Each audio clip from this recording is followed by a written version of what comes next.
আসসালামু আলাইকুম রহমতুল্লাহি অবরাকাতু। ফেরাউন কিভাবে নীল নদীতে ডুবে মরেছিল? উত্তর, হজরতে মূসা আলাইহিস সালাতু ওয়াসসালাম যখন তার সাথী সঙ্গীদেরকে নিয়ে নীল নদের কাছে গেলেন এবং তার হাতের যে লাঠিটা ছিল সেই লাঠিটা দিয়ে নীল নদের পানির উপর যখন আঘাত করেন, আল্লাহ সুবহানাহু ওয়া তাআলা তখন 12টি রাস্তা নীল নদের মধ্যে করে দিয়েছিলেন এবং পানিকে দুই ভাগ করে দিয়েছিলেন।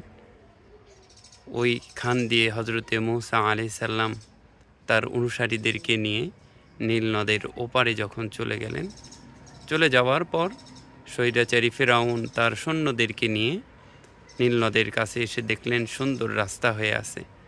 তারাও সেই নীল নদের মধ্যে দিয়ে ওপারে যাওয়ার চেষ্টা করলেন, কিন্তু আল্লাহ সুবহানাহু ওয়া তাআলার কুদরতে পানি আবার সেই সাবেক জায়গায় ফিরে আসলো।